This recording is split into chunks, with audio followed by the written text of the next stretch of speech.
आज हम आप लोगों के क्या कहते हैं 8th मॉड्यूल का लास्ट टॉपिक डिस्कस करेंगे जिसका नाम है मोनोपोलिस्टिक कंपटीशन।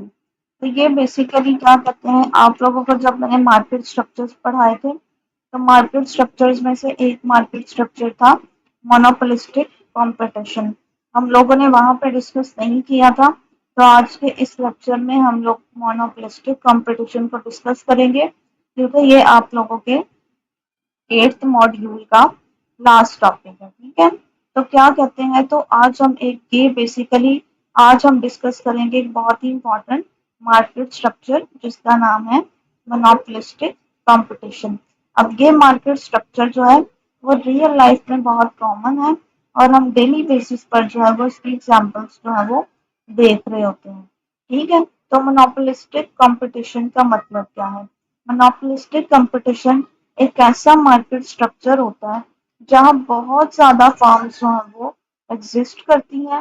प्रोडक्ट्स जो होते हैं वो सिमिलर होते हैं लेकिन बिल्कुल एक दूसरे की कॉपी या आइडेंटिकल नहीं होते और हर फर्म के पास जो है वो थोड़ा कंट्रोल होता है अपनी प्राइस के ऊपर। ठीक है, many firms exist, products are similar but not identical और हर फर्म के पास अपनी प्राइस के ऊपर कंट्रोल होता है, यानी मार्केट में कंपटीशन भी होता है और मोनोपोली जैसी थोड़ी पावर भी एग्जिस्ट कर रही होती है। तो इसीलिए जो है वो इसको मोनोपोलिस्टिक कंपटीशन कहा जाता है। अब इसकी रियल लाइफ एग्जांपल हम देखते हैं कि जिस सॉफ्ट ड्रिंक्स की अगर कंपनीज को देखा जाए तो एक तरफ हमारे पास कोका कोला कंपनी है और दूसरी तरफ हमारे पास पेप्सी को कंपनी है। दोनों जो है वो कंपनी सॉफ्ट ड्रिंक सेल करती हैं। अब दोनों प्रोडक्ट सिमिलर हैं क्योंकि दोनों सॉफ्ट ड्रिंक्स हैं, लेकिन टेस्ट डिफरेंट है, ब्रांडिंग डिफरेंट है, पैकेजिंग डिफरेंट है और एडवर्टाइजिंग भी डिफरेंट है।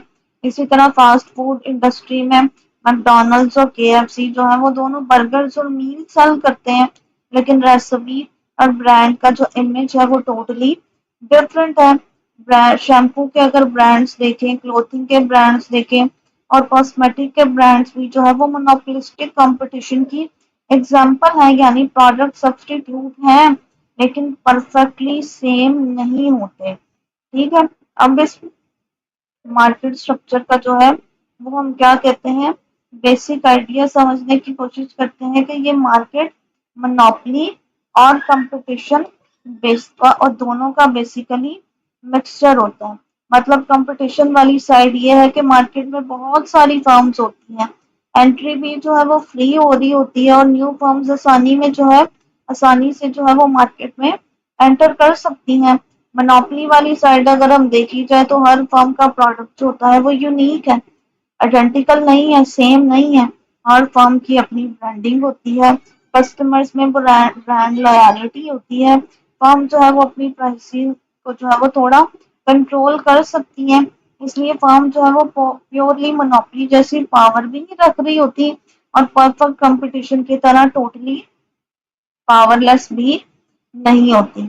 अब मोनोपोलिस्टिक कंपटीशन के केस में हम डिमांड कर्व को देखते हैं। तो डिमांड कर्व जो है मोनोपोलिस्टिक कंपटीशन में हर फर्म जो है वो एक डाउनवर्ड स्लोपिंग डिमांड कर्व जो है वो फेस करती है। डाउनवर्ड स्लोपिंग का मतलब है कि अगर फर्म अपनी प्राइस को इंक्रीज करे तो क्वांटिटी डिमांडेड जो है वो डिक्रीज हो जाएगी, लेकिन यहाँ डिमांड कर्व जो है वो बहुत ज्यादा स्टीप नहीं होता। ठीक है, ये जी हमारा डिमांड कर्व है। अब यहाँ पर हमारा जो डिमांड कर्व होता है वो ज्यादा स्टीप नहीं होता। क्यों? क्योंकि अगर एक फर्म अपनी प्राइस थोड़ी सी इंक्रीज करेगी तो कुछ कस्टमर्स दूसरे ब्रांड्स की तरफ जो है वो मूव कर जाएंगे, लेकिन सब कस्टमर्स जो है वो दूसरे ब्रांड्स की तरफ मूव नहीं करेंगे। कुछ कस्टमर्स अपने फेवरेट ब्रांड के साथ ही लॉयल रहेंगे। ये कुछ लोग जो है वो सिर्फ कोको कोला प्रेफर करते हैं और कुछ लोग जो है वो पेप्सी को प्रेफर करते हैं। तो अगर कोको कोला की प्राइस थोड़ी ज्यादा हो जाए तो उसके लॉयल कस्टमर्स फिर भी कोको कोला को ही जो है वो यूज करेंगे। ठीक है, और क्या कहते हैं, और इसकी वजह से फर्म के पास जो है वो लिमिटेड मार्केट पावर होती है। ठीक है, तो क्या कहते हैं, अब हम इसके जी क्या कहते हैं कॉस्ट और प्रॉफिट के लॉजिक को जो है वो समझने की कोशिश करते हैं। तो हर फर्म का गोल होता है जी अपने प्रॉफिट को क्या करना, मैक्सिमाइज करना। हर फर्म क्या चाहती है, अपने प्रॉफिट को मैक्सिमाइज करना। ठीक है, इसलिए हर फर्म जो है वो दो चीजें डिसाइड करती है। पहले ये कि उसने प्राइस कितनी रखनी है अपने प्रोडक्ट की, और दूसरा ये कि उसने कितनी आउटपुट जो है वो प्रोड्यूस करनी है। लेकिन यहाँ पर एक इम्पॉर्टेंट चीज ये है, फ्री एंट्री और एग्जिट। ठीक है, अगर एग्जिस्टिंग फर्म्स बहुत ज्यादा प्रॉफिट अर्न कर रही होती हैं तो न्यू फर्म जो है वो मार्केट में आसानी से एंट्री कर जाती हैं। और जब न्यू फर्म्स एंट्री करती हैं तो कंपटीशन इंक्रीज हो जाता है, कस्टमर्स डिवाइड हो जाते हैं और एग्जिस्टिंग फर्म्स का जो प्रॉफिट होता है वो कम हो जाता है। तो अगर फर्म लॉस फेस कर रही होती है तो कुछ फर्म्स होती हैं वो मार्केट से एग्जिट कर जाती हैं। तो इस प्रोसेस की वजह से लॉन्ग रन में जो मार्केट होती है वो ऑटोमेटिकली एडजस्ट कर जाती है। ठीक है, हम मोनोपोलिस्टिक कंपटीशन के जो है कि जो लॉन्ग रन इक्विलिब्रियम में होती है तो उसके लिए जो है वो तीन कंडीशंस जो होती हैं वो बहुत ज्यादा इम्पोर्टेंट होती है। ठीक है, three important conditions in the long run, firm is on it's demand curve. ठीक है, तो पहली क्या है, पहली कंडीशन है जी फर्म अपने डिमांड कर्व पर होती है। ठीक है, पहली क्या है, फर्म जी अपने डिमांड कर्व पर होती है, यानी फर्म वो प्राइस और आउटपुट चूज करती है जो कस्टमर्स एक्सपेक्ट करते हैं। दूसरी कंडीशन है जी कि फर्म वहां पर प्रोड्यूस करती है। ठीक है, फर्म फर्म प्रॉफिट वहां पर क्या कहते हैं, दूसरी कंडीशन है जी फर्म प्रॉफिट मैक्सिमाइज करती है जहां पे मार्जिनल रेवेन्यू जो होता है वो मार्जिनल कॉस्ट के बराबर होता है। ठीक है, मार्जिनल रेवेन्यू मार्जिनल कॉस्ट का मतलब आप लोगों को पता है, मैं बहुत बार बता चुकी हूँ। तो फर्म जब तक तब तक प्रोडक्शन करती है जब तक एक एक्स्ट्रा रेवेन्यू और एक्स्ट्रा कॉस्ट जो है वो एक दूसरे के इक्वल ना हो जाए। और तीसरी कंडीशन यहाँ पर ये होती है कि लॉन्ग रन में जो इकोनॉमिक प्रॉफिट होता है वो जीरो हो जाता है। ठीक है, कि अब क्या कहते हैं, एंट्री तब तक कंटिन्यू रहती है जब तक इकोनॉमिक प्रॉफिट जो है वो जीरो ना हो जाए। अब सवाल ये है कि लॉन्ग रन में जो है वो प्रॉफिट जीरो क्यों होता है, तो इसके पीछे की सिंपल सी रीजन ये है कि क्या कहते हैं कि अगर क्या कहते हैं फर्म्स प्रॉफिट कमा रही होंगी तो न्यू फर्म जो है वो मार्केट में एंटर करेंगी, कंपटीशन जो है वो इंक्रीज होगा, डिमांड जो है वो कम हो जाएगी और प्राइसेस और प्रॉफिट जो है वो फॉल कर जाएंगी। अब ये प्रोसेस जो है वो तब तक रहेगा जब तक इकोनॉमिक प्रॉफिट जो है वो टोटली डिसअपेयर ना हो जाए। इसलिए जो जो है वो लॉन्ग रन में फर्म जो है वो सिर्फ नॉर्मल प्रॉफिट जो है वो अर्न कर रही होती है। ठीक है, तो इससे क्या होता है, तो क्या कहते हैं, तो अब लॉन्ग रन इक्विलिब्रियम में जो है वो क्या कहते हैं, प्राइस जो होती है, तो जब क्या कहते हैं प्रॉफिट जो है वो जीरो हो जाता है तो प्राइस जो होती है वो एवरेज कॉस्ट के बराबर हो जाती है। एवरेज कॉस्ट का मतलब आपको पता है कि जब हम टोटल कॉस्ट को टोटल आउटपुट पर डिवाइड कर देते हैं तो हमारे पास एवरेज कॉस्ट आ जाती है।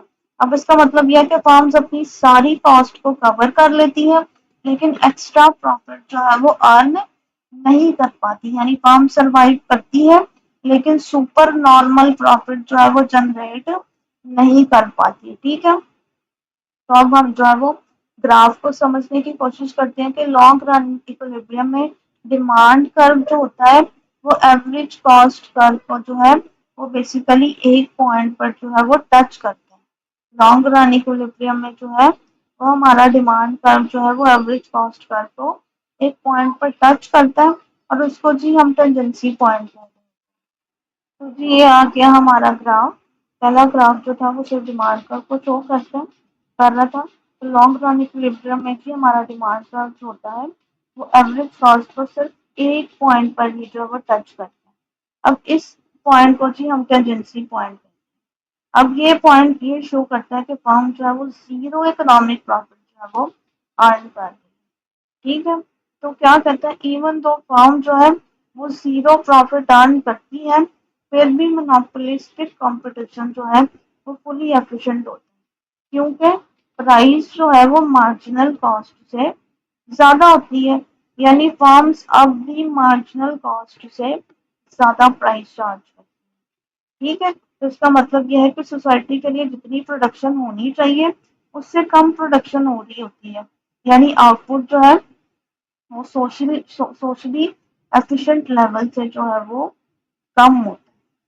ठीक है, तो अब एक्सेस कैपेसिटी का कॉन्सेप्ट जो है वो यहाँ पे बहुत ज़्यादा इम्पोर्टेंट है। एक्सेस कैपेसिटी का मतलब यह है कि फर्म्स अपनी फुल एफिशिएंट स्केल से जो है वो कम प्रोडक्शन कर रही है, यानी फर्म्स अपनी फैक्ट्रीज अपने रिसोर्सेज को फुली यूटिलाइज नहीं करती।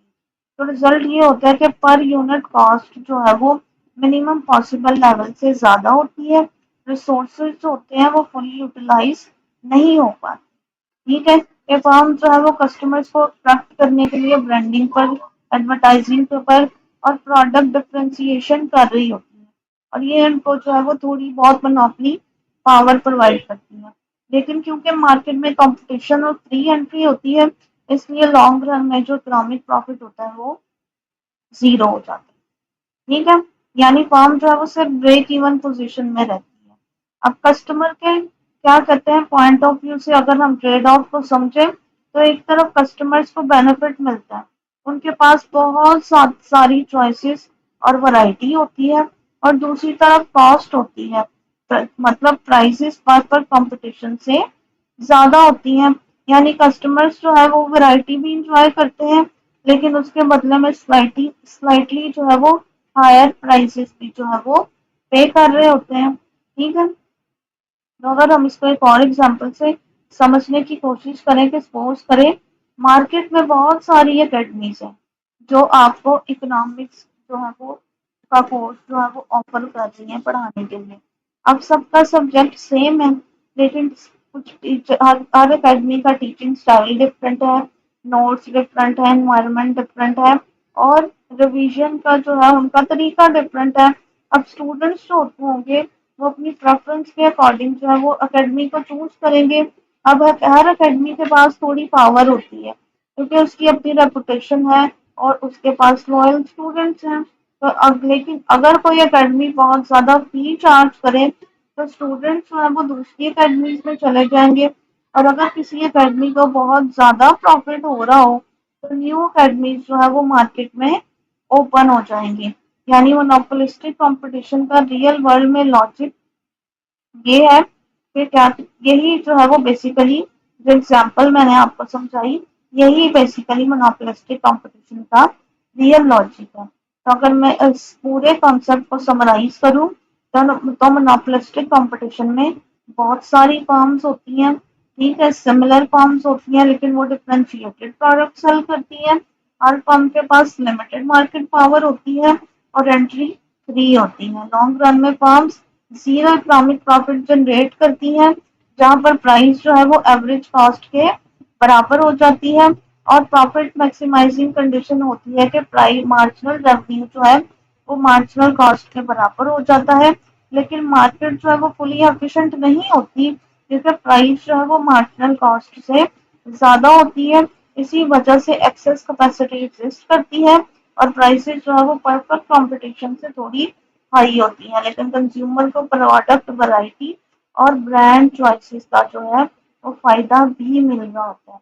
तो ये था जी क्या कहते हैं मोनोपोलिस्टिक कंपटीशन की डिटेल डिस्कशन। ये आप लोगों के जो आप लोगों का मोनोपोली बिहेवियर का मॉड्यूल है, ये उसका लास्ट टॉपिक था। आई होप आप लोगों को ये पूरा मॉड्यूल जो है वो अच्छे तरीके से समझ आ गया होगा। अगर किसी भी तरह की कोई कंफ्यूजन है आप लोगों को, तो आप मुझसे क्या कहते हैं अपने क्लास के ग्रुप में पूछ सकते हैं। तो जी अब हम monopolistic competition in the short run को डिटेल से डिस्कस करेंगे। तो सबसे पहले जी क्या कहते हैं शॉर्ट रन का कॉन्सेप्ट बहुत दफ़ा मैं आप लोगों को बता चुकी हूँ कि एक ऐसा शॉर्ट रन इकोनॉमिक्स में क्या होता है, एक ऐसा टाइम पीरियड होता है जहाँ पर फर्म जो है वो कुछ चीज़ों को चेंज कर सकती है और कुछ चीज़ों को वो फिक्स्ड रखती है। ठीक है, मतलब शॉर्ट रन में फर्म जो है वो वेरिएबल फैक्टर्स को एडजस्ट कर सकती है। ठीक है, और कुछ फैक्टर्स जो होते हैं वो शॉर्ट रन में फिक्स्ड होते हैं। ठीक है, तो ये काफ़ी ज़्यादा डिटेल से मैं बार-बार आप लोगों को बता चुकी हूँ। अब एक एक इम्पॉर्टेंट बात जो है वो शॉर्ट रन से रिलेटेड ये है कि शॉर्ट रन में जो है वो न्यू फर्म्स इमीडिएटली जो है वो मार्केट में एंटर नहीं करती, यानी मार्केट स्ट्रक्चर जो है वो टेम्परेरीली जो है वो स्टेबल होता है। मतलब मोनोपोलिस्टिक कंपटीशन में जी फर्म जो है वो इंडिपेंडेंटली ऑपरेट करती हैं और हर फर्म की भी अपनी डिफरेंशिएटेड प्रोडक्ट होती है। अब ये पॉइंट बड़ा इंपॉर्टेंट पॉइंट, ठीक है। अगर डिफरेंशिएटेड प्रोडक्ट का मतलब है कि प्रोडक्ट सिमिलर तो हैं लेकिन आइडेंटिकल नहीं है, मतलब प्रोडक्ट एक दूसरे से मिलती जुलती हैं लेकिन एक दूसरे की कॉपी नहीं है, एक दूसरे से बिल्कुल सेम नहीं है। मतलब हर फर्म अपनी प्रोडक्ट को जी brand name, quality, design, packaging और एडवर्टाइजिंग के थ्रू जी यूनिक बनाने की कोशिश करती है, ठीक है। कि फॉर एग्जांपल क्या करते हैं कि एक टूथपेस्ट मार्केट में कोलगेट है, सेंसोडाइन है, क्लोजअप है, सब टूथपेस्ट हैं, ठीक है। लेकिन हर ब्रांड भी अपनी स्पेशल आइडेंटिटी क्रिएट करते हैं और उसी डिफरेंशिएशन की बेस पर जी इसी डिफरेंशिएशन की वजह से हर फर्म की अपनी सेपरेट डिमांड एग्जिस्ट करती है, ठीक है। तो अब हम मोनोपोलिस्टिक कंपटीशन में फर्म के शॉर्ट रन इक्विलिब्रियम को समझने की कोशिश करते हैं। तो हर फर्म का जी ऑब्जेक्टिव होता है अपने प्रॉफिट को मैक्सिमाइज करना या अपने लॉसेस को मिनिमाइज करना, ठीक है। अब फर्म जो है वो इक्विलिब्रियम उस पॉइंट पर अचीव करती है जहां पर उसका मार्जिनल रेवेन्यू जो है वो इसकी मार्जिनल कॉस्ट के बराबर होता है, ठीक है। मतलब ये सेम इक्विलिब्रियम कंडीशन है जो हमने मोनोपोली के केस में देखी, ठीक है। मोनोपोली और परफेक्ट कंपटीशन के केस में देखी है। मतलब मार्जिनल रेवेन्यू का मतलब कि एक एडिशनल यूनिट सेल करने से मिलने वाला एक्स्ट्रा रेवेन्यू और मार्जिनल कॉस्ट का मतलब कि एक एडिशनल यूनिट प्रोड्यूस करने की एक्स्ट्रा कॉस्ट। अब फर्म उस पॉइंट तक प्रोडक्शन इंक्रीज करती रहती है जहां तक एडिशनल रेवेन्यू जो है वो एडिशनल कॉस्ट से ज़्यादा ना हो जाए। लेकिन जहां मार्जिनल रेवेन्यू मार्जिनल कॉस्ट एक दूसरे के बराबर हो जाते हैं वहां फर्म को मैक्सिमम पॉसिबल प्रॉफिट जो है वो मिल जाते हैं। मतलब अब मोनोपोलिस्टिक कंपटीशन का एक इम्पॉर्टेंट फीचर जो है वो समझते हैं कि इस मार्केट में जी प्रोडक्ट जो है वो डिफरेंशिएटेड होते हैं, ठीक है। ये क्या कहते हैं इस मार्केट में प्रोडक्ट्स क्या होते हैं डिफरेंशिएटेड होते हैं। अब इसीलिए हर फर्म की जो डिमांड कर्व जो होती है वो डाउनवर्ड स्लोपिंग होती है। मतलब ये परफेक्ट कंपटीशन से डिफरेंट है। परफेक्ट कंपटीशन में तो फर्म्स आइडेंटिकल प्रोडक्ट सेल करती थी और उनका जो डिमांड कर्व था वो हॉरिजॉन्टल होता था। लेकिन मोनोपोलिस्टिक कंपटीशन में हर फर्म की प्रोडक्ट जो होती है वो यूनिक होती है, इसलिए फर्म जो होती है वो अपनी प्राइस में थोड़ा चेंज कर सकती है और उसकी अपनी सेपरेट डिमांड होती है। अब डाउनवर्ड स्लोपिंग डिमांड का मतलब यही है कि हायर प्राइस पर लोअर क्वांटिटी डिमांडेड होगी और लोअर प्राइस पर हायर क्वांटिटी डिमांडेड होगी। यानी अगर फर्म ज़्यादा क्वांटिटी सेल करना चाहे तो उसे प्राइस भी कम करनी पड़ेगी। अब इसी वजह से जी मार्जिनल रेवेन्यू जो है वो कम होता है मार्जिनल कॉस्ट के और प्राइस जो है वो ज़्यादा होती है मार्जिनल रेवेन्यू के, ठीक है। मार्जिनल रेवेन्यू जो है वो एवरेज रेवेन्यू से नीचे होता है क्योंकि एडिशनल यूनिट सेल करने के लिए जी फर्म को प्राइस रिड्यूस करनी पड़ती है, ठीक है। सपोज करें कि क्लॉथिंग ब्रांड जो है वो एक शर्ट 2000 रुपये में सेल कर रही है और 10 शर्ट्स जो है वो सेल करती है। तो अगर कंपनी 15 शर्ट जो है वो बेचना चाहती है तो शायद उसे अपनी प्राइस जो है वो 2000 से कम करके 1800 रुपया करनी पड़े, यानी ज़्यादा सेल्स के लिए प्राइस को जो है वो रिड्यूस करना पड़ता है। तो इसलिए मार्जिनल रेवेन्यू जो है वो प्राइस से कम होता है, ठीक है। अब हम इक्विलिब्रियम कंडीशन को जो है वो डिटेल से समझते हैं कि फर्म जो है वो इक्विलिब्रियम उस पॉइंट पर अचीव करती है जहां पर क्या कहते हैं मार्जिनल कॉस्ट जो है वो मार्जिनल रेवेन्यू के बराबर होता है। अब इस पॉइंट पर फर्म जो है वो आउटपुट लेवल चूज करती है जो मैक्सिमम प्रॉफिट देता है। मतलब लेकिन price directly MC is equal to M R point से नहीं मिलती। प्राइस डिटरमिन करने के लिए जो इक्विलिब्रियम आउटपुट को डिमांड कर्व यानी एवरेज रेवेन्यू कर्व तक ऊपर प्रोजेक्ट किया जाता है और वहां से जो प्राइस मिलती है वो फर्म की सेलिंग प्राइस होती है। ठीक है,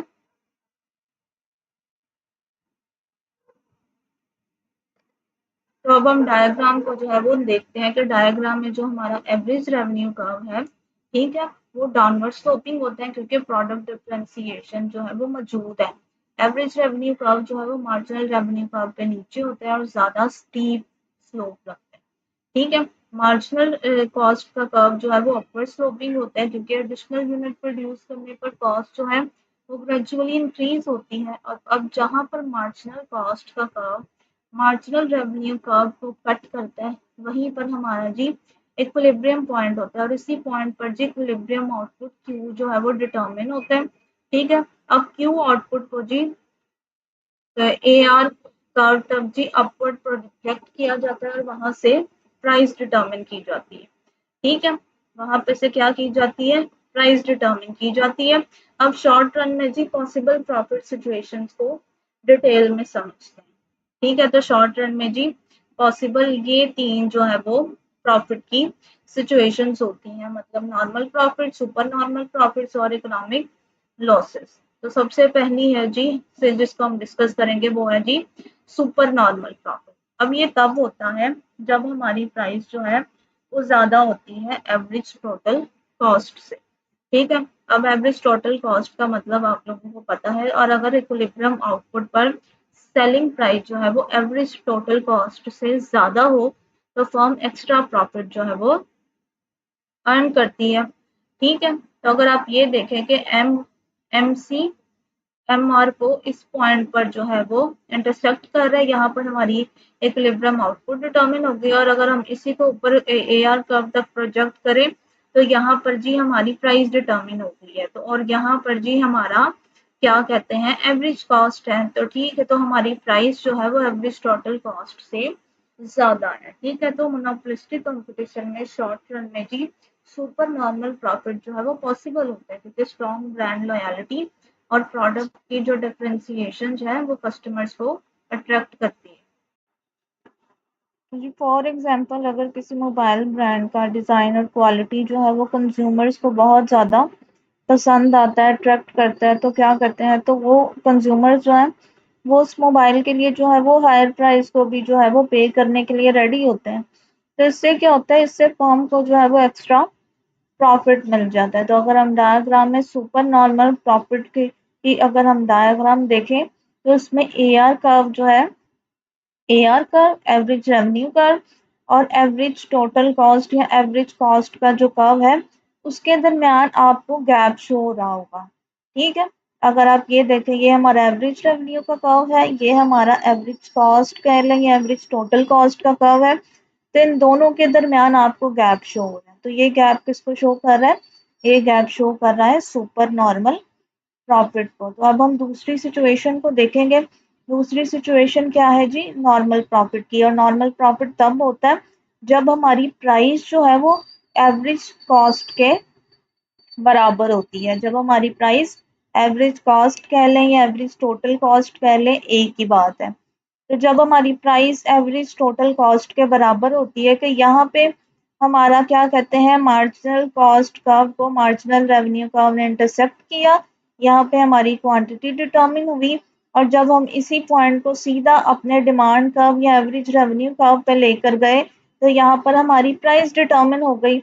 और सेम इसी पॉइंट पर हमारा एवरेज कॉस्ट का कर्व जो है वो हमारे डिमांड कर्व को टच कर रहा है। इसका मतलब ये है कि प्राइस जो है वो एवरेज कॉस्ट के बराबर है। तो इस सिचुएशन में क्या कहते हैं, तो जब हमारी प्राइस जो है वो एवरेज टोटल कॉस्ट के बराबर होती है तो इसका मतलब ये है कि फर्म जो है वो नॉर्मल प्रॉफिट जनरेट कर रही है। अब इस सिचुएशन में फर्म जो होती है वो अपनी तमाम कॉस्ट जो होती है वो कवर कर लेती है, कॉस्ट ऑफ प्रोडक्शन को, लेकिन एक्स्ट्रा इकोनॉमिक प्रॉफिट जो है वो इसमें जनरेट वो नहीं कर पा रही। लेकिन बिजनेस जो होता है वो स्टेबल कंडीशन में होता है।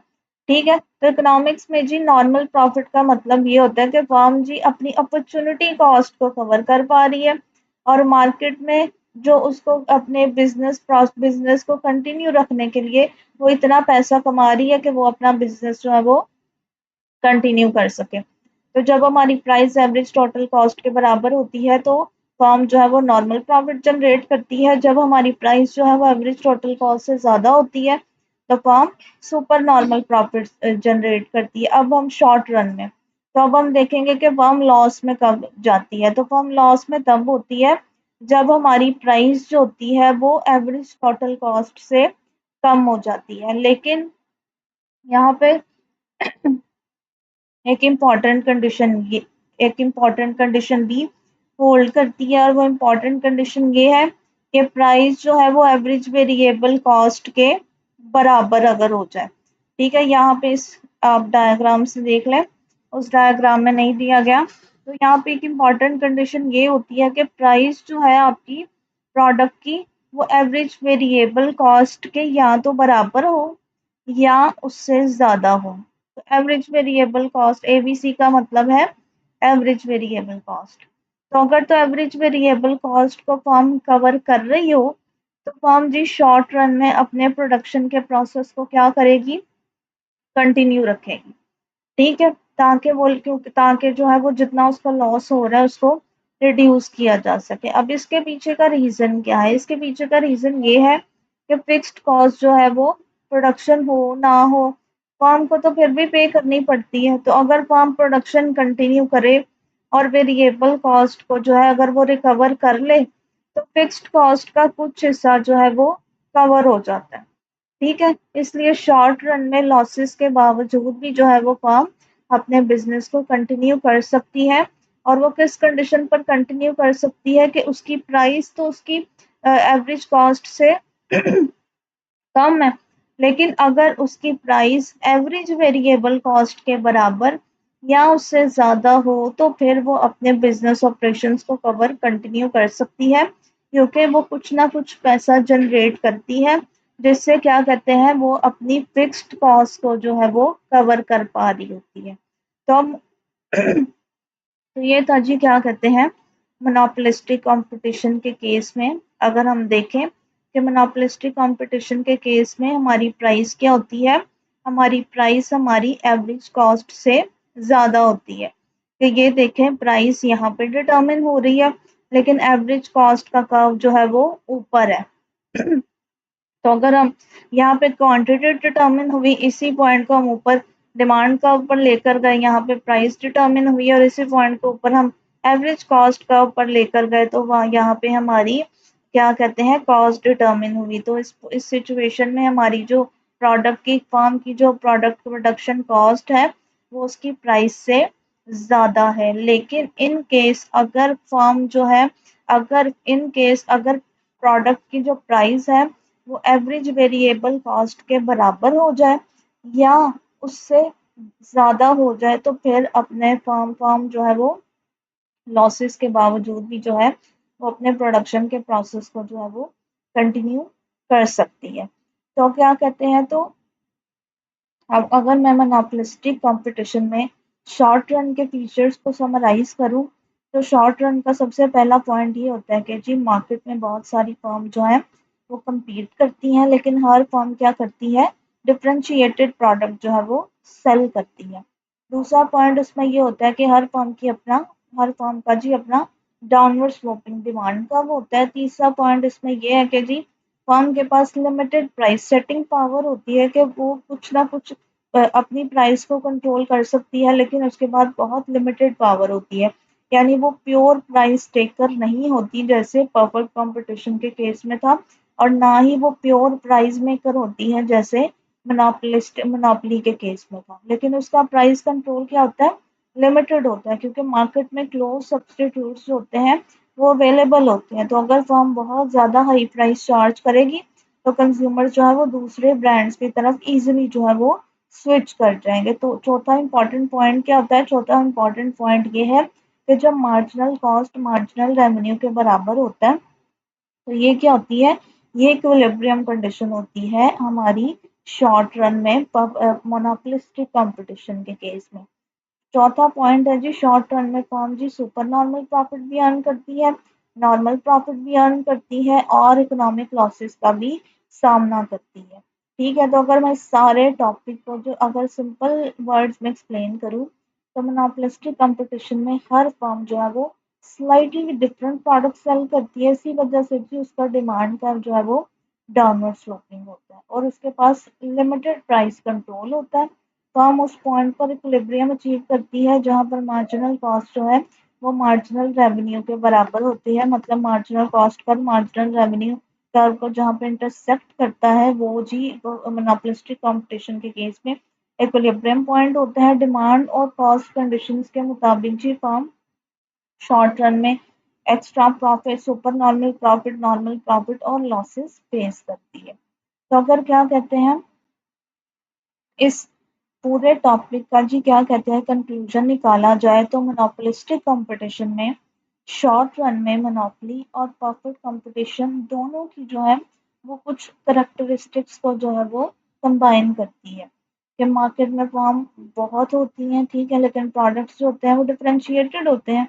अब इसी डिफरेंशिएशन की वजह से फॉर्म्स के पास लिमिटेड मार्केट पावर होती है और उनके डिमांड कर्व जो होते हैं वो डाउनवर्ड स्लोपिंग। फर्म का इक्विलिब्रियम जो है वो MC is equal to MR पर अचीव होता है और शॉर्ट रन में जी फर्म डिफरेंट प्रॉफिट सिचुएशन जो है वो उसके लिए पॉसिबल होती है। तो ये थी जी monopolistic competition in the long run की डिटेल डिस्कशन। आई होप आप लोगों को ये टॉपिक जो है वो अच्छे तरीके से समझ आ गया होगा। अब हम मूव करेंगे monopolistic competition in the long run की तरफ। तो जी monopolistic competition in the long run में सबसे पहले लॉन्ग रन का मतलब आप लोगों को अच्छे तरीके से पता होना चाहिए। तो लॉन्ग रन का कॉन्सेप्ट मैं काफ़ी बार आप लोगों को बता चुकी हूँ कि इकोनॉमिक्स में लॉन्ग रन जो है वो एक ऐसा पीरियड होता है जहाँ फर्म्स की जो है वो सारे फैक्टर्स ऑफ प्रोडक्शन जो होते हैं वो वेरिएबल होते हैं, मतलब फर्म जो है अपने तमाम फैक्टर्स ऑफ प्रोडक्शन को चेंज कर सकती है, यानी लॉन्ग रन में कोई फैक्टर जो है वो परमानेंटली फिक्स्ड नहीं रहता। अब फर्म अपना प्लांट साइज इंक्रीज कर सकती है या डिक्रीज भी कर सकती है। नई मशीनरी को जी अपनी फार्म के अंदर इंस्टॉल भी करा सकती है। प्रोडक्शन स्केल को जी आसानी से एक्सपैंड कर सकती है और बिजनेस को जी मार्केट कंडीशंस के मुताबिक आसानी से एडजस्ट भी कर सकती है। अब लॉन्ग रन का एक और इम्पॉर्टेंट फीचर ये है कि फर्म जो है वो मार्केट में फ्रीली एंटर और एग्जिट भी कर सकती हैं कि अगर किसी मार्केट में प्रॉफिट ज़्यादा हो तो न्यू फर्म्स अट्रैक्ट होती हैं और मार्केट में एंटर करती हैं। इसी तरह अगर फर्म्स लॉसेस फेस कर रही हों तो कुछ फर्म जो है वो मार्केट से एग्जिट कर जाती हैं। अब मोनोपोलिस्टिक कंपटीशन में भी लॉन्ग रन में एंट्री और एग्जिट जो है वो फ्री होती है, मतलब इसी वजह से मार्केट जो है वो इवेंचुअली एक ऐसी पोजीशन पर आ जाती है जहां फर्म जो है वो सिर्फ सुपर नॉर्मल प्रॉफिट जो है वो अर्न कर रही होती है। ठीक है, अब इस सारे प्रोसेस को डिटेल से समझने की कोशिश करते हैं।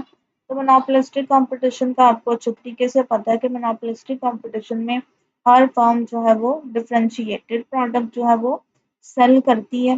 ठीक है, शॉर्ट रन में जी किसी पॉपुलर ब्रांड को सुपर नॉर्मल प्रॉफिट मिल सकता है क्योंकि फर्म कस्टमर जो है वो उस ब्रांड को शायद ज़्यादा प्रेफर कर रहे होते हैं, क्योंकि कंज्यूमर्स जो है वो उस ब्रांड को ज़्यादा प्रेफर कर रहे होते हैं। तो हो सकता है कि कोई फर्म शॉर्ट रन में सुपर नॉर्मल प्रॉफिट जो है वो जनरेट कर ले, लेकिन जब दूसरी फर्म्स देखती हैं कि फर्म में इस मार्केट में प्रॉफिट ज़्यादा है तो वो भी जो है वो सिमिलर प्रोडक्ट्स के साथ मार्केट में एंटर कर जाती हैं। ठीक है, अब न्यू फर्म्स की एंट्री से क्या होता है, एक कंपटीशन जो है वो इंक्रीज हो जाता है और अब कंज्यूमर्स के पास ही ज़्यादा चॉइसेस होती हैं, उनके पास ऑल्टरनेटिव ज़्यादा मौजूद होते हैं। तो उसका रिजल्ट ये होता है कि हर एग्जिस्टिंग फर्म की जो डिमांड होती है वो कम हो जाती है क्योंकि कस्टमर्स जो है वो डिफरेंट ब्रांड्स में डिवाइड हो जाते हैं और जब डिमांड कम होती है तो फर्म्स का प्रॉफिट भी जो है वो रिड्यूस होता है और इवेंचुअली जो है वो मार्केट से सुपर नॉर्मल प्रॉफिट डिसअपेयर हो जाता है और फर्म्स जो है वो सिर्फ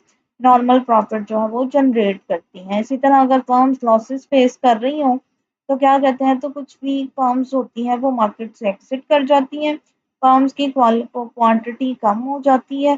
ठीक है, अब फर्म्स की क्वांटिटी कम होने से रिमेनिंग फर्म्स की डिमांड इंक्रीज हो जाती है और लॉसेस जो होते हैं वो ग्रेजुअली डिसअपेयर हो जाते हैं। ठीक है, अब इस प्रोसेस के बाद जी मार्केट इक्विलिब्रियम जी मार्केट में का जो इक्विलिब्रियम होता है वो उस पॉइंट पर आ जाता है जहाँ सिर्फ सुपर नॉर्मल प्रॉफिट जो है वो एग्जिस्ट करता है। ठीक है, तो क्या कहते हैं, तो मोनोपोलिस्टिक कंपटीशन का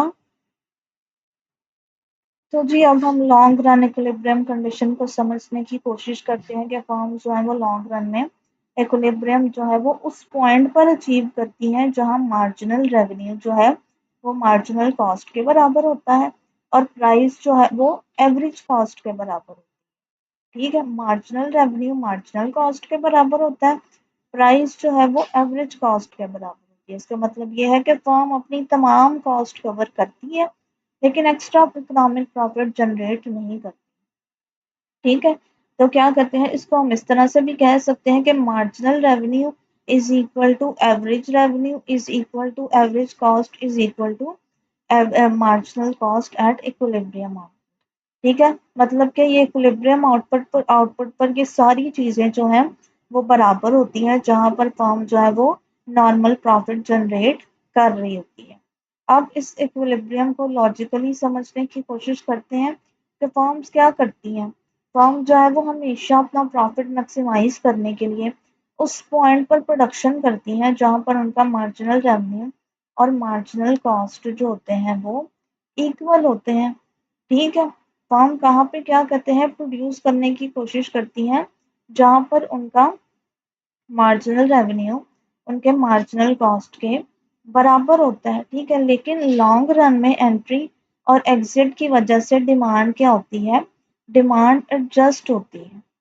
ठीक है, लॉन्ग रन में क्या होता है, एंट्री और एग्जिट की वजह से डिमांड एडजस्ट होती है और इवेंचुअली प्राइस जो है वो एवरेज कॉस्ट के क्या हो जाती है, बराबर हो जाती है। ये हमारा लॉन्ग रन एवरेज कॉस्ट का कर्व है, ये हमारी प्राइस है। जब हमारा marginal cost curve marginal revenue के बराबर आता है तो यहाँ पर इक्विलिब्रियम क्वांटिटी डिटरमिन होती है और अगर हम इसी को ऊपर ले जाएं तो क्या कहते हैं, तो हमारा डिमांड कर्व पर जो है वो हमारी प्राइस डिटरमिन होती है और यहाँ पर हमारा एवरेज कॉस्ट कर्व जो है वो या हमें क्या कहते हैं, हमारे एवरेज रेवेन्यू कॉस्ट कर्व को जो है वो उसी पॉइंट पे इंटरसेक्ट कर रहा है जहाँ पर हमारी प्राइस डिटरमिन हो रही है। तो इसका मतलब ये है कि price is equal to average cost. ठीक है, तो लॉन्ग रन में क्या है, प्राइस जो है वो एवरेज कॉस्ट के बराबर है क्योंकि लॉन्ग रन में एंट्री और एग्जिट की वजह से डिमांड एडजस्ट होती है और इवेंचुअली प्राइस जो है वो एवरेज कॉस्ट के इक्वल हो जाती है। तो इकोनॉमिक प्रॉफिट जो होता है वो लॉन्ग रन में जीरो हो जाता है और सिर्फ नॉर्मल प्रॉफिट जो है वो फर्म जो है वो लॉन्ग रन में जनरेट करती है। ठीक है, अब क्या करते हैं, ये अगर हम ये देखें कि क्या करते हैं कि लॉन्ग रन में सिर्फ नॉर्मल प्रॉफिट ही क्यों एग्जिस्ट करता है। ठीक है, लॉन्ग रन में नॉर्मल प्रॉफिट ही क्यों एग्जिस्ट करती है, तो सपोज करें किसी टूथपेस्ट ब्रांड का जी क्या कहते हैं, ब्रांड को बहुत हाई प्रॉफिट मिल रहा है। ठीक है, अब ये देखकर न्यू फर्म जी मार्केट में एंटर करेंगी और अपना नया ब्रांड जो है वो लॉन्च करेंगी। अब कंज्यूमर्स के पास ज़्यादा ऑल्टरनेटिव्स अवेलेबल होंगे, एग्जिस्टिंग ब्रांड की डिमांड जो क्या होगी वो कम हो जाएगी क्योंकि कुछ कस्टमर्स न्यू ब्रांड्स की तरफ शिफ्ट कर जाएंगे।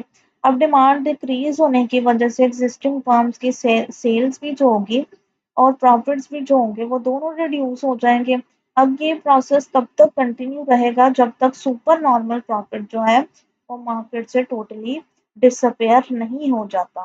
ठीक है, और इवेंचुअली मार्केट उस पॉइंट पर आ जाएगी जहां पर प्राइस जो है वो एवरेज कॉस्ट के बराबर हो जाएगा और फर्म जो है वो सिर्फ नॉर्मल प्रॉफिट जो है वो अर्न कर रही होंगी। इसी तरह अगर फर्म्स लॉसेस फेस कर रही हों तो कुछ फर्म जो है वो मार्केट से एग्जिट कर जाती हैं। अब कंपटीशन कम होने से रिमेनिंग फर्म्स की डिमांड इंक्रीज हो जाती है और लॉसेस जो है वो खत्म हो जाते हैं। यानी लॉन्ग रन में फर्म जो है मार्केट मार्केट जो है वो ऑटोमेटिकली एडजस्ट होती रहती हैं और इक्विलिब्रियम जो है वो नॉर्मल प्रॉफिट पर आ जाता है। ठीक है, अब लॉन्ग रन इक्विलिब्रियम के क्या कहते हैं, डायग्राम को हमने देखा।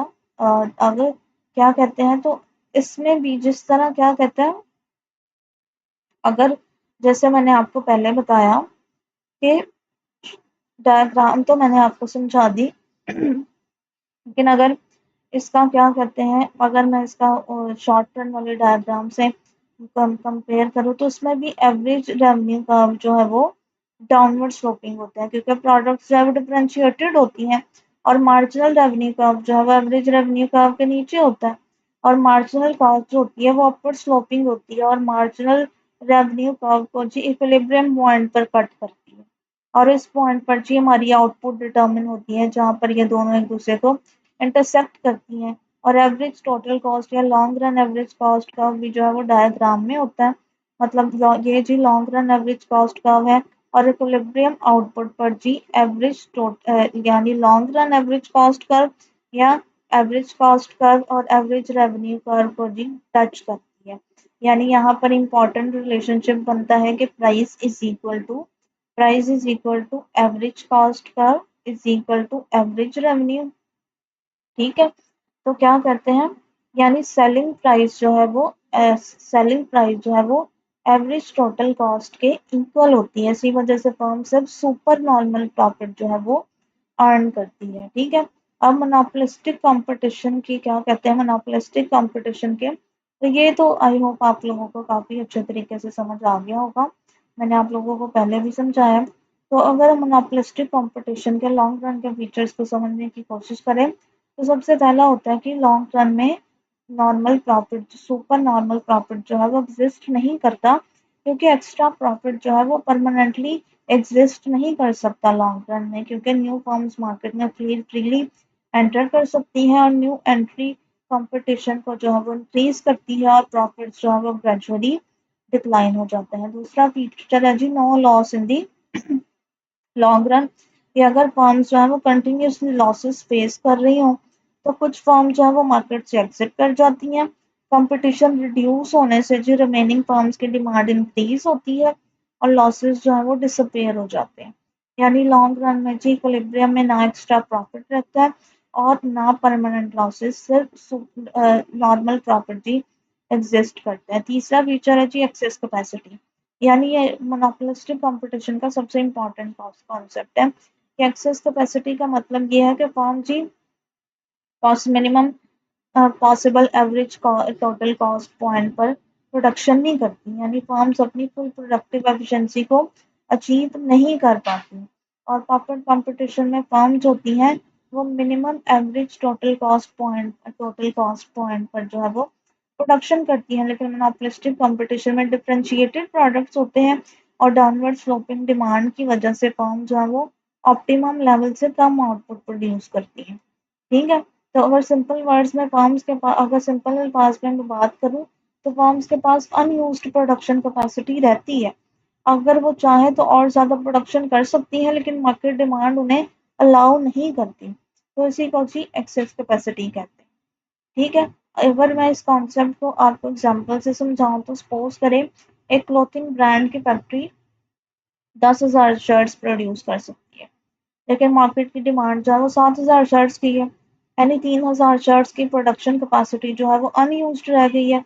अब इसी अनयूज कैपेसिटी को हम एक्सेस कैपेसिटी कहते हैं।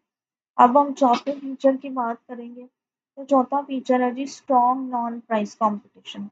कि मोनोपोलिस्टिक कंपटीशन में लॉन्ग रन में भी फर्म जो है वो सिर्फ प्राइजेस के थ्रू compete नहीं करती, एडवर्टाइजिंग, ब्रांडिंग और प्रोडक्ट डिफरेंशिएशन जो है वो बहुत ज़्यादा इम्पोर्टेंट रोल प्ले करती है। हर फर्म अपनी प्रोडक्ट को जो है वो यूनिक और अट्रैक्टिव बनाने की कोशिश करती है ताकि कंज्यूमर्स जो है वो उसी ब्रांड को प्रेफर करें।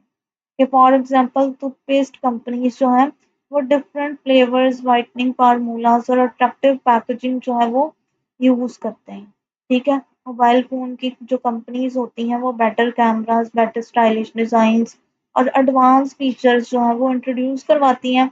यानी नॉन प्राइस कंपटीशन जो है वो मोनोपोलिस्टिक कंपटीशन का परमानेंट फीचर होता है।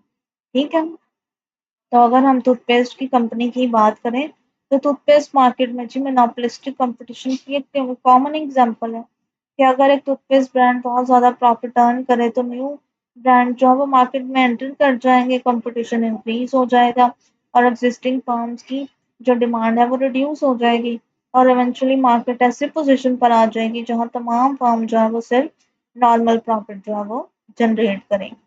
तो अगर इस सारे टॉपिक का कंक्लूजन निकाला जाए तो जी मोनोपोलिस्टिक कंपटीशन में लॉन्ग रन में फर्म जो है वो लॉन्ग रन में जी प्रॉफिट का, मोनोपोलिस्टिक कंपटीशन का जो लॉन्ग रन है वो प्रॉफिट कंपटीशन से भी मिलता है और उससे थोड़ा डिफरेंट भी है। सिमिलैरिटी इसकी ये है कि लॉन्ग रन में सिर्फ नॉर्मल प्रॉफिट एग्जिस्ट करता है, और डिफरेंस ये है कि फर्म्स यहाँ पे डिफरेंशिएटेड प्रोडक्ट सेल करती हैं और एक्सेस कैपेसिटी को मेंटेन रखती हैं, जबकि नॉन प्राइस कंपटीशन और ब्रांडिंग जो है वो लॉन्ग रन में भी जो है वो बहुत ज़्यादा इम्पॉर्टेंट रहती है। तो ये तो जी क्या कहते हैं monopolistic competition in the long run and in the short run की डिटेल डिस्कशन। आई होप आप लोगों को ये सारा टॉपिक जो है, ये सारा मॉड्यूल जो है वो अच्छे तरीके से समझ आ गया हो। तो जी आप लोगों के क्या कहते हैं मॉड्यूल 13 का जो लास्ट टॉपिक है उसका नाम है बेसिक कॉन्सेप्ट्स ऑफ डिओप्ली एंड ओलिगोपली। अब पहले हमने परफेक्ट कंपटीशन को डिस्कस किया, फिर हमने मोनोपोली को डिस्कस किया, उसके बाद हमने मोनोपोलिस्टिक कंपटीशन को डिस्कस किया, और मैंने आप लोगों को बताया कि ये जो है वो 3 मार्केट स्ट्रक्चर्स हैं। अब उन्हीं की तरह डिओप्ली और ओलिगोपोली भी जो है ये भी 2 मार्केट स्ट्रक्चर्स ही हैं, ठीक है। लेकिन ये 2 मार्केट स्ट्रक्चर जो हैं वो इम्परफेक्ट कंपटीशन का हिस्सा है। अब इम्परफेक्ट कंपटीशन का क्या मतलब होता है? तो इम्परफेक्ट कंपटीशन का मतलब होता है ऐसी मार्केट जहां फर्म्स के पास कुछ मार्केट पावर होती है और वो प्राइस या आउटपुट को जो है वो कुछ हद तक इन्फ्लुएंस कर सकती है। अब ये परफेक्ट कंपटीशन से डिफरेंट होता है जहां फर्म्स के पास बिल्कुल भी प्राइस कंट्रोल नहीं होता, ठीक है। तो इम्परफेक्ट कंपटीशन में आ जाता है जी हाँ, हमारा मोनोपोलिस्टिक कंपटीशन भी इम्परफेक्ट कंपटीशन की कैटेगरी में, इम्परफेक्ट कंपटीशन के मार्केट स्ट्रक्चर में है डिओप्ली भी और ओलिगोपोली भी। तो हम डिओप्ली और ओलिगोपोली में से जो है वो दोनों मार्केट स्ट्रक्चर में जो है वो सिर्फ कुछ फर्म्स का कंट्रोल होता है, ठीक है। इसलिए इन मार्केट्स में जी कंपटीशन का स्टाइल भी जो होता है वो डिफरेंट होता है। अब यहाँ पर फर्म्स होती हैं वो सिर्फ अपने कस्टमर्स को ही नहीं देखती बल्कि कंपैटिटर्स के एक्शंस को भी क्लोजली ऑब्जर्व कर रही होती है, ठीक है। और हर फर्म का जो डिसीजन होता है वो दूसरी फर्म को अफेक्ट करता है। अब इसी कॉन्सेप्ट को इंटरडिपेंडेंस कहा जाता है, जो डिओप्ली और ओलिगोपोली दोनों का जो है वो सबसे इम्पोर्टेंट फीचर है। तो सबसे पहले हम डिओप्ली के कॉन्सेप्ट को समझते हैं। तो डिओप्ली की डेफिनेशन के मुताबिक जी डिओप्ली एक ऐसा मार्केट स्ट्रक्चर है जहाँ मार्केट में सिर्फ और सिर्फ 2 सेलर्स होते हैं या 2 फर्म्स जो है वो काम कर रही होती हैं जो सेम या सिमिलर प्रोडक्ट जो है वो प्रोड्यूस करती हैं। अगर आसान अल्फाज में मैं बताऊं तो डिओप्ली का मतलब है only 2 firms control the whole market, मतलब 2 फर्म्स होती हैं जो पूरी मार्केट को कंट्रोल करती हैं। यानी पूरी इंडस्ट्री में सिर्फ 2 मेजर कंपनीज होती हैं और मार्केट का सारा बिजनेस जो होता है वो उन्हीं के पास होता है, ठीक है। तो अगर इस कॉन्सेप्ट को एग्जाम्पल से समझें तो सपोज करें कि किसी छोटी सी कंट्री में सिर्फ 2 टेलीकम्युनिकेशन की कंपनी जो मोबाइल नेटवर्क सर्विस प्रोवाइड कर रही हैं, तो कस्टमर कंज्यूमर के पास भी सिर्फ उन 2 कंपनीज की चॉइस है। तो अगर एक कंपनी जो है वो अपने पैकेज की प्राइस कम करे तो दूसरी कंपनी भी रिएक्ट करेगी ताकि कस्टमर जो है वो उसके पास से चले ना जाए और वो भी अपने पैकेजेस की प्राइस जो है वो कम कर देगी। तो इसी वजह से डिओप्ली में दोनों फर्म्स होती हैं वो एक दूसरे पर डिपेंडेंट होती है। तो अब हम क्या कहते हैं डिओप्ली के मार्केट स्ट्रक्चर की करेक्टरिस्टिक्स को समझते हैं। तो सबसे पहली करेक्टरिस्टिक्स है जी 2 फर्म्स ओनली, मतलब डिओप्ली के मार्केट स्ट्रक्चर में सिर्फ 2 फर्म्स होती हैं जो पूरी मार्केट को कंट्रोल करती हैं।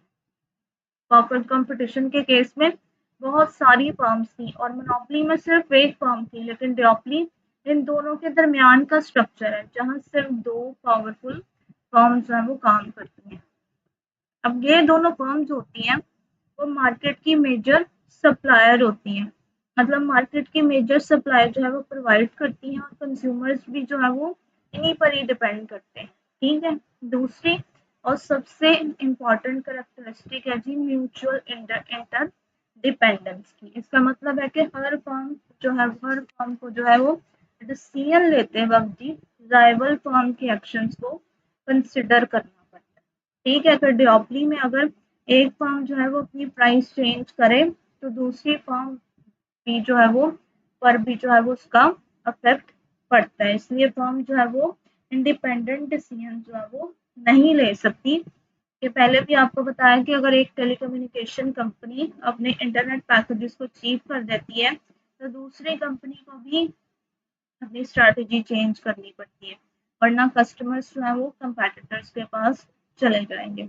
इसी तरह अगर एक फर्म जो है वो हैवी एडवर्टाइजमेंट करे तो दूसरी फर्म भी मार्केटिंग इंक्रीज करेंगी, यानी हर डिसीजन जो होगा वो क्या होगा, इंटरकनेक्टेड होगा।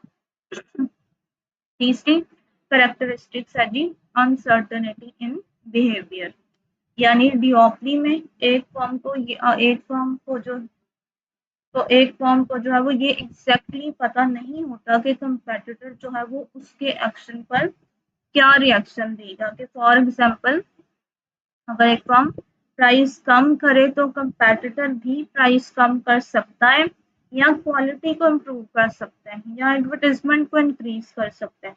तो इसी इनसर्टेनिटी की वजह से भी फर्म जो है वो स्ट्रैटेजिक प्लानिंग करती है और वो हर पॉसिबल रिएक्शन को सोच कर जो है वो डिसीजन लेती है। अब डिओप्ली में फर्म्स होती हैं वो सिंपल प्रोडक्शन डिसीजंस नहीं करती बल्कि स्ट्रैटेजिक डिसीजंस लेती है। इसलिए इकोनॉमिस्ट जो है वो डिओप्ली को गेम थ्योरी के कॉन्सेप्ट से जो है वो एक्सप्लेन करते हैं।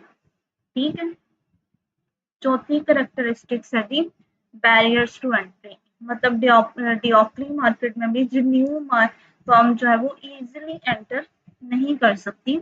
कि अगर एंट्री इजी हो तो मार्केट में और फर्म्स आ जाएंगी और डिओप्ली तो खत्म हो जाएगी।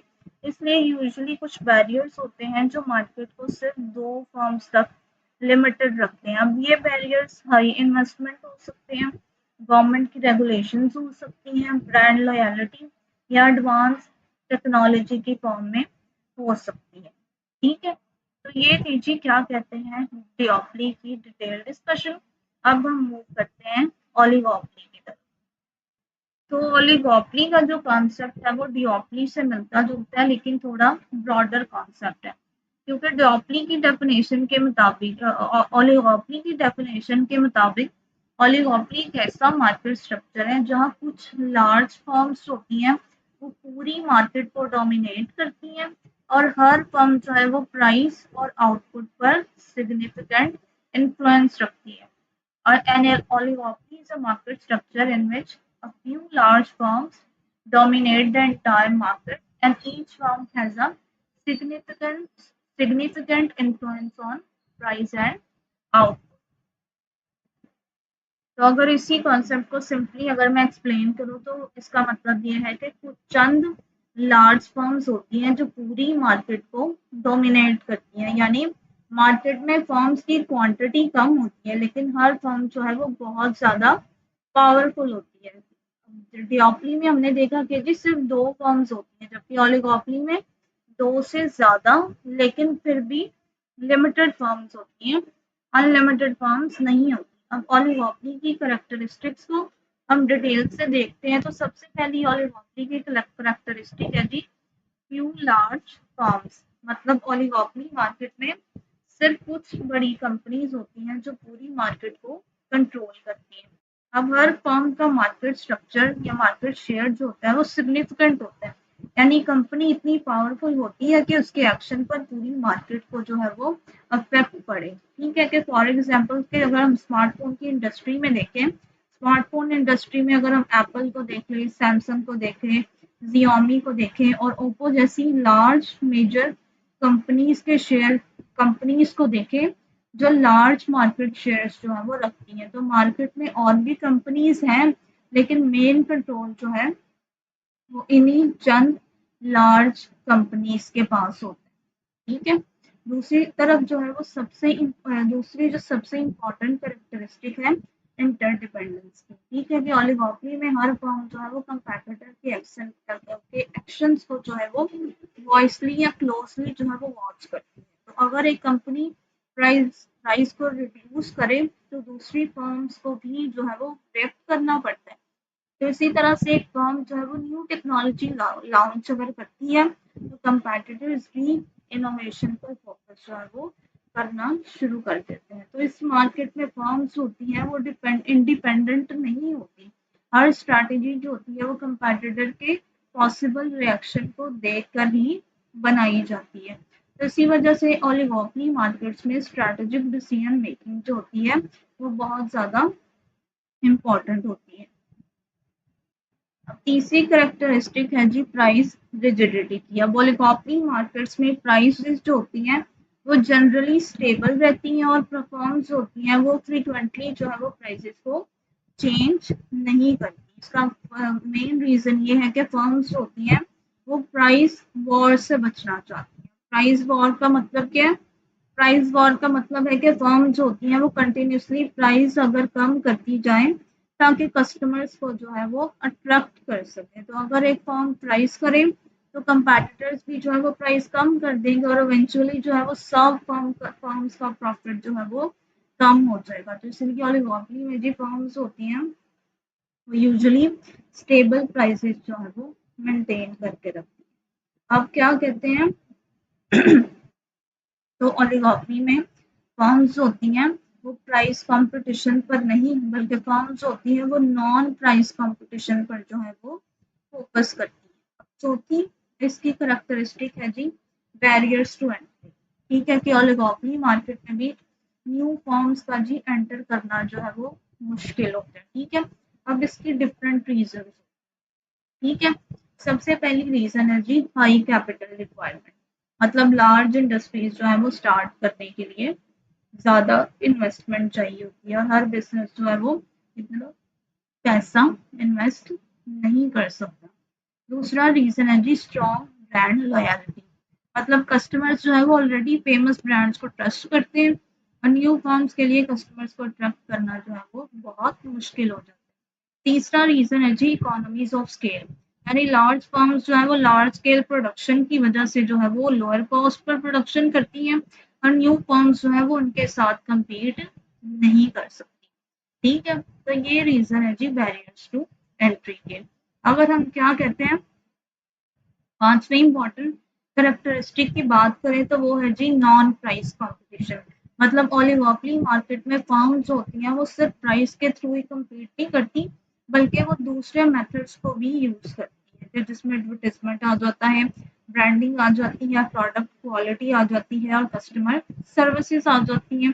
अब ये सब जो है वो नॉन प्राइस कंपटीशन की डिफरेंट फॉर्म्स होती हैं।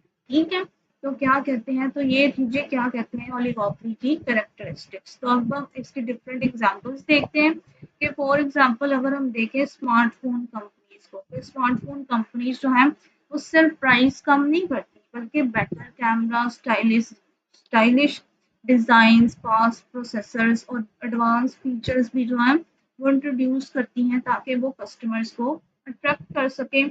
इसी तरह एयरलाइन कंपनीज भी जो होती हैं वो बेहतर सर्विसेज प्रोवाइड करके, कंफर्टेबल सीट्स प्रोवाइड करके और लॉयल्टी प्रोग्राम्स ऑफर करती हैं।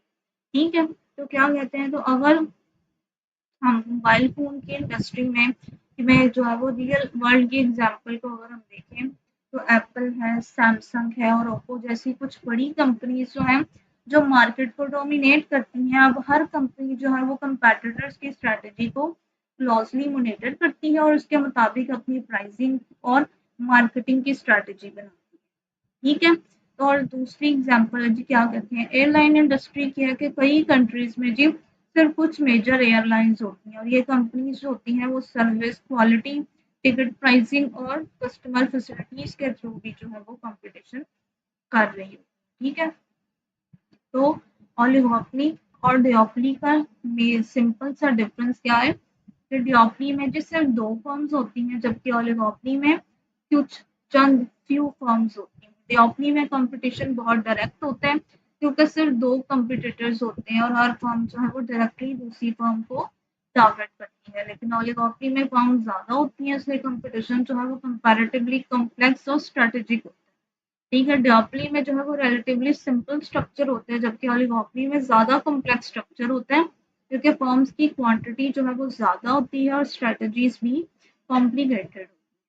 ठीक है, तो डिओप्ली में जी आपकी एग्जांपल मैंने आपको बताई थी, दो टेलीकम्युनिकेशन कंपनीज की एग्जांपल डिओप्ली की थी और स्मार्टफोन इंडस्ट्रीज की, एयरलाइन इंडस्ट्री की एग्जांपल ओलिगोपोली की थी।